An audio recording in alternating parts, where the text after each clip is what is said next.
और आगे बढ़ लेते हैं, जयपुर का रुख कर लेते हैं, जहां पर ज्वेलरी शॉप से लाखों की हुई चोरी का जयपुर पुलिस ने खुलासा किया है। 3 बदमाश गिरफ्तार कर लिए गए, बाकी फरार हैं। गिरफ्तार आरोपी ज्वेलरी दुकान के पास में ही साड़ी की दुकान में काम करते थे और वहीं से रेकी कर वारदात को अंजाम दिया गया। ये पूरा मामला जरा इस रिपोर्ट में आप जानिए।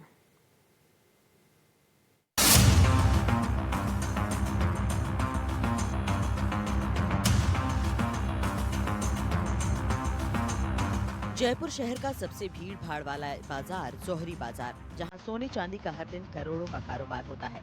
भीड़ इतनी ज्यादा होती है कि किसी को फुर्सत नहीं मिलती। पास ही मानक चौक थाना है और पुलिस की गश्त के बावजूद सबको चकमा देकर 3 नकाबपोश बदमाशों ने जौहरी बाजार में सिद्धि विनायक कॉम्प्लेक्स की एक ज्वेलरी शॉप को निशाना बनाया और लाखों का माल समेट कर रफू चक्कर हो गए थे। इस मामले में पुलिस को बड़ी सफलता हाथ लगी है। पुलिस ने 3 बदमाशों को गिरफ्तार किया है।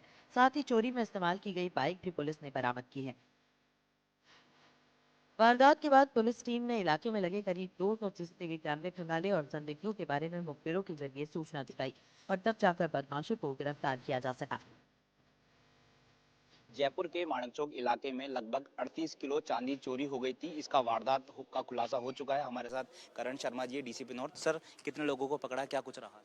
इस घटना में अभी हम लोगों ने 2 लोगों को, हितेश और अकरम, जो जयसिंहपुरा खोर इलाके के रहने वाले हैं, उनको अरेस्ट किया है और उनसे करीब 38 किलो चांदी और 100 ग्राम सोना हम लोगों ने बरामद किया है। ये दोनों ही आरोपी सर पहले बगल में साड़ी की दुकान में काम करते थे, इसलिए इनको पता था, पूरी रैकी कर ली थी सर। जी जी जी, यही था कि पहले से इस दुकान के बारे में इनको अच्छी तरह मालूम था और इसी दुकान के पास में, पहले साड़ी की दुकान में 3-4 साल तक इन्होंने काम किया है, तो इसलिए इस वारदात के लिए इस दुकान को इन्होंने चुना। और सर बाकी जो दो जो फरार है, उनका क्या रोल था? चारों ने कैसे प्लानिंग बनाई बैठ के सर? अकरम और हितेश आपस में दोस्त हैं और अकरम का दोस्त पड़ोसी है वो तौहीद है और तौहीद का ही जानकार अस्पाक है। इस तरह से इन चारों ने, चूंकि वो पहले से वारदातें कर चुके हैं, इसलिए उन्होंने अस्पाक को भी अपने साथ में लिया। तो इन दोनों का कोई ट्रैक रिकॉर्ड नहीं है, तो इनको डर लगा, इसलिए उन अपराधियों को अपने साथ में लिया सर?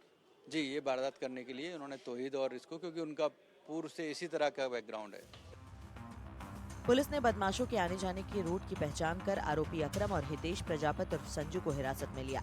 पुलिस ने पूछताछ के बाद आरोपियों को गिरफ्तार कर उनके कब्जे से 38 किलोग्राम चांदी की ज्वेलरी, बर्तन और दूसरी चीजें और करीब 170 ग्राम सोने की ज्वेलरी बरामद की है। ये आरोपी ज्वेलरी शॉप के पास ही एक दुकान में काम करते थे। एक युवक ने लूट की योजना तैयार की, रेकी कर अपने साथियों के साथ लूट की वारदात को अंजाम दिया। लूटे गए माल को बराबर हिस्से में बांटना भी तय किया गया था।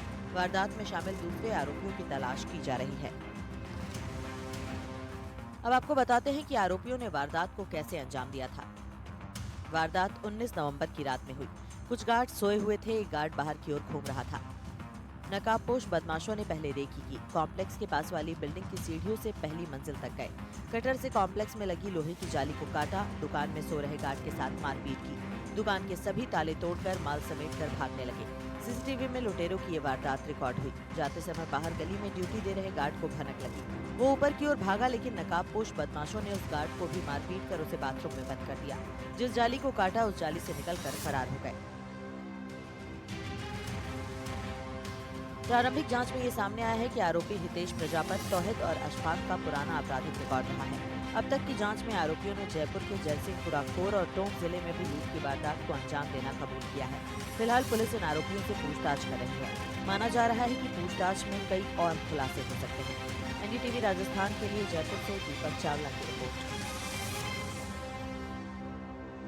दोनों बदमाशों के हौसले बुलंद नहीं थे, इसलिए उन्होंने 2 अन्य अपराधी को अपने साथ शामिल किया, जिन्होंने पहले भी टोंक में और कई जगह लूट की वारदात को अंजाम दिया है। उसके बाद चारों ने मिलकर 3 गार्ड को बंधक बनाकर 38 किलो चांदी लूट की वारदात का खुलासा किया। हालांकि पुलिस भी अभी शक में है कि इन्होंने चांदी ही क्यों लूटी, क्योंकि वहां पर सोना भी मौजूद था। सोने की कीमत ज़्यादा होती है, लेकिन बावजूद उसके सोने को छोड़ दिया, लेकिन चांदी को लूट लिया। बहरहाल इन दोनों से पूछताछ की जा रही है। वहीं जो 2 फरार है उनकी तलाश जारी है और माना जा सकता है कि पूछताछ में कई खुलासे होने की संभावना बनी हुई है।